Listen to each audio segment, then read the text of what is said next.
Hi అండి. నేను మీ ఝాన్సీని. Jhansi's channel నుండి మాట్లాడుతున్నాను. కొన్ని మా చిన్ననాటి విషయాలు మాట్లాడుకుందామండి. ఎందుకంటే శ్రీరామనవమి అనగానే నాకు చిన్నప్పటి సంగతులే గుర్తొస్తూ ఉంటాయి. ఏంటంటే మా ఇంటికి దగ్గరలోనే మా ఇళ్ల స్థలాలు వేసినప్పుడే మా తాతయ్య గారు వాళ్ళు రాముడి గుడికి కొంత ప్లేస్ వదిలి మిగిలినవన్నీ ప్లాట్లు వేసుకుని తల ఒక ప్లాట్ తీసుకుని కట్టుకున్నారనమాట. అందుకని చిన్నప్పటి నుండి మాకు రాముడి గుడికి వెళ్ళడం బాగా అలవాటైపోయింది. అయితే అక్కడ చిన్న గుడే ఉండేదండి. నేను చెప్పేది అంటే మా చిన్నప్పుడు అంటే దాదాపు 1970s టైంలో అనమాట. 1970 టైంలో 1970 ఆ టైంలో మేము 10 ఏళ్ళ లోపు పిల్లలం అనమాట. అయితే చిన్న గుడి ఉండేది రోడ్డు మొదల్లో. మిగిలినవన్నీ ఎవరు కాళ్ళు ప్లాట్లు వేసుకుని ఇల్లు కట్టుకున్నామని మా తాతయ్య గారు చెప్పేవాళ్ళు. అయితే శ్రీరామనవమి వచ్చిందంటే మాత్రం అండి ఎంత ఇంకా హడావిడి అంటే ఒక 10 రోజుల ముందు నుండే కొంచెం ఆ రోడ్డులో ఉన్న పెద్దలందరూ కలిసి చందాలు పోగు చేసేవాళ్ళు. నవమి కళ్యాణానికి వేడుకలు చేయడానికి అనమాట. ఆ చందాలు పోగు చేసి దేవుడి పేరు మీద శుభలేఖలు ప్రింట్ చేయించి ఇంకా పిల్లలము పెద్దవాళ్ళము అందరం కలిసి వెళ్ళి ఇంకా 2 రోజులు ఉందనగా ఈ శుభలేఖలన్నీ పట్టుకుని అందరం కలిసి వెళ్ళి దాదాపు ఒక 4-5 బజార్లండి బొట్టు పెట్టి ఇంటింటికి పిలిచి వచ్చేవాళ్ళం. రాముడి కళ్యాణానికి రమ్మని చెప్పనమాట. అదొక హడావిడి సందడిగా అయిపోయేది. ఆ తర్వాత ఈలోగా ఏం చేసేవాళ్ళు, గుడి ముందు చక్కగా తాటాకులతో పందిరి వేసి ఒక 5-6 రోజుల ముందే పందిరి వేసేవాళ్ళండి. పందిరి వేస్తే ఇక అక్కడ చల్లగా ఉండేది. ఇంకా పిల్లలందరం అక్కడ చేరి ఆడుకుంటూ ఉండేవాళ్ళం అనమాట. పండగ హడావిడి మాత్రం చాలా బాగుండేదండి శ్రీరామనవమికి.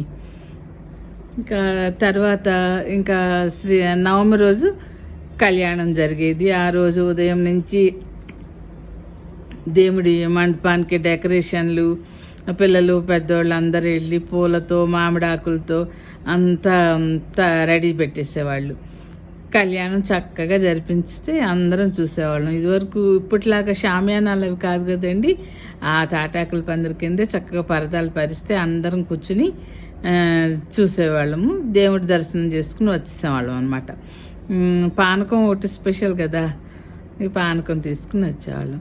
అయితే ఈ దేవుడి కళ్యాణంలో తలంబ్రాలని ఇస్తారు కదా, తలంబ్రాల గురించి చాలా బాగా చెప్పేవాళ్ళండి. అప్పుడు వెళ్ళిన వాళ్ళం తలంబ్రాలు కొంచెం తీసుకుని తల మీద తీసుకున్న, రాని వాళ్ళు ఎవరన్నా ఇంట్లో ఉంటే మాత్రం వాళ్ళకు కూడా కొంచెం తీసుకుని రమ్మనమనేవాళ్ళు. అయితే ఒక ప్రత్యేకత ఉందండి. రాముడి కళ్యాణం అప్పుడు రాముల వారు సీతాదేవి వాళ్ళకి పోసిన తలంబ్రాలకి ఏంటంటే ఇంట్లో ఎవరైనా పెళ్ళి కావాల్సిన యువకులు ఉంటే వాళ్ళకి ఈ అక్షంతలు తీసుకెళ్ళి ఈ తలంబ్రాలని అక్షంతలుగా మనం తీసుకుని వెళ్ళి వాళ్ళ తలల మీద వేయమనేవాళ్ళు. పురోహితులే చెప్పేవాళ్ళు. పెళ్ళి కాని వాళ్ళు ఎవరన్నా ఇంట్లో ఉన్నట్టయితే ఏమో ఇవి తీసుకుని వెళ్ళి వేయండి అనేసి. అదొకటి చాలా శ్రీరామనవమి కళ్యాణం అప్పుడు ఆ తలంబ్రాలకి ప్రత్యేకత అదండి. అంటే అట్లా చేస్తే వాళ్ళకి చక్కగా త్వరగా వివాహం జరుగుతుందని ఒక ప్రశస్తి అన్నమాట. అది అయిపోయినాక ఇంకా కళ్యాణం ఆ రోజు సాయంత్రం ఏమో కళ్యాణం జరిగిన ఆది దంపతుల్ని చక్కగా పల్లకిలో కూర్చోపెట్టి ఆ రాత్రి 7 గంటలు అయిపోయేదిలేండి. చక్కగా 4-5 వీధులు ఊరేగించేవాళ్ళు. ఊరేగిస్తే ఇంకా ఎవరికి తోచిన ఇది వాళ్ళు బియ్యము పళ్ళు అలాగా దక్షిణగా దేవుడికి సమర్పించుకుని హారతి ఇచ్చేవాళ్ళు అనమాట. అది అక్కడితో అయ్యేదండి. అట్లా 9 రోజులు 9 రోజులు పూజలు జరిగాయి. అయితే 9 రోజులు ఏం చేసేవాళ్ళంటే 10వ రోజున మళ్ళీ అన్న సంతర్పణ అని పెట్టేవాళ్ళండి. కానీ ఈ 9 రోజులు మంచి కాలక్షేపం జరిగేదండి. ఏంటంటే హరికథలు చెప్పేవాళ్ళని, నాటకాలు వేసేవాళ్ళని బుక్ చేసుకుని రోజుకొకరు చొప్పున అక్కడ సాయంత్రం 8 కూడా కాదులేండి, 8:30, 9 ఆ టైంకి అందరు ఇంకా అక్కడ పందిరి కింద చేరిపోయేవాళ్ళం అనమాట. 8:30, 9 గంటలకు రోజుకొక ప్రోగ్రాం, హరికథలు కానీ నాటకాలు కానీ జరిగేవి. వాటిల్లో ఏంటంటే ఆ నాటకాలు అయితేనేమో బ్రహ్మంగారి చరిత్ర, కురుక్షేత్రం, బాలనాగమ్మ, రామాంజనేయ యుద్ధం నాటకాలు జరిగేవండి. అదే కొన్ని హరిదాసులను కూడా, హరిదాసులు కాదు, హరికథ చెప్పే వాళ్ళని, హరికథలు చెప్తారు కదండి, వాళ్ళు కూడా వచ్చేవాళ్ళు. వాళ్ళైతే పుత్తడి బొమ్మ, పూర్ణమ్మ, ప్రహ్లాదుని చరిత్ర ఇలా కొన్ని సెలెక్ట్ చేసుకుని, భూ కైలాస్ కూడా అనుకుంటా అండి, సరిగ్గా అది గుర్తు రావట్లేదు. ఇలా ఆ 9 రోజులు ఇంకా అసలు సాయంత్రం రాత్రి భోజనం అవ్వడం ఆలస్యం. ఆ టైంకి అందరం పిల్లలు పెద్దవాళ్ళు అందరం చేరిపోయేవాళ్ళం ఆ పందిరి కింద. చేరిపోతే ఇదంతా మంచి కాలక్షేపం అండి, చక్కగా వినేసి వచ్చేసేవాళ్ళం అన్నమాట.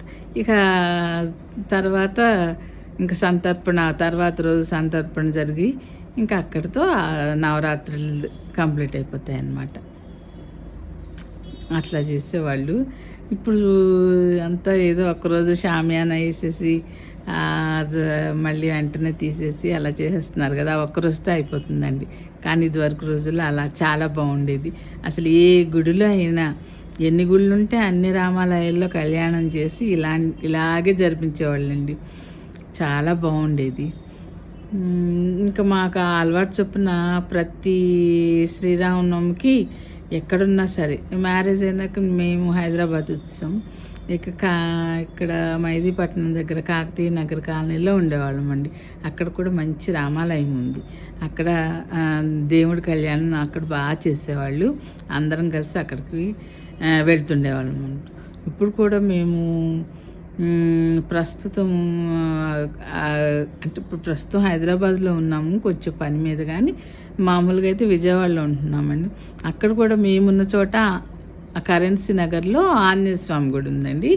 అక్కడ కూడా ఆంజనేయ స్వామి గుడి అంటే రాముడిదే కదా, రాముడు, లక్ష్మణులు, సీత అందరిని పెట్టి ఆంజనేయ స్వామిని కూడా పెడతారు కదా. అక్కడ కూడా శ్రీరామనవమికి మంచిగా రోడ్డు మీద చక్కటి షామియానాలు, కుర్చీలు వేసేసి మంచి స్టేజ్ కట్టి దేవుడి కళ్యాణం చాలా చక్కగా చేస్తారండి. ఒక పెద్ద ఆయన ఎవరో ఇదంతా కల్పించుకుని ఆయన అక్కడే రోజు ప్రొద్దుట 5ంటికి వస్తారు. మళ్ళీ మధ్యాహ్నం భోజనానికి మళ్ళీ సాయంత్రం వచ్చి మళ్ళీ అక్కడే కూర్చుంటారు. ఆయన చాలా శ్రద్ధగా చేయిస్తారనమాట. పంతులు గారు పూజలు చేయించిన ఈయనన్ని అరేంజ్మెంట్స్ అన్నీ ఆయన ద్వారా జరుగుతాయి. కరెన్సీ నగర్ ఆంజనేయ స్వామి గుడి సంగతి చెప్తున్నాను. చాలా బాగా చేస్తారు కళ్యాణం. అది ఎంతమంది జంటలైనా 4, 5, 6 జంటలైనా కూర్చోడానికి వీలుగా చక్కగా పెద్ద స్టేజ్ కట్టి దేవుణ్ణి పెట్టి చేస్తారండి. చాలా బాగుంటుంది. ఇంకా నవమి అనగానే ఇంకా ఇవన్నీ ఇలా గుర్తొస్తాయండి నాకు. చిన్నప్పటిదే గుర్తొస్తూ ఉంటుంది అన్నమాట. శ్రీరామనవమి ప్రత్యేకత అదే. సరే అండి, ఇది చెప్దామనిపించింది చెప్తున్నాను. ఈ వీడియో నచ్చితే లైక్ చేయండి, షేర్ చేయండి, సబ్స్క్రైబ్ చేయండి.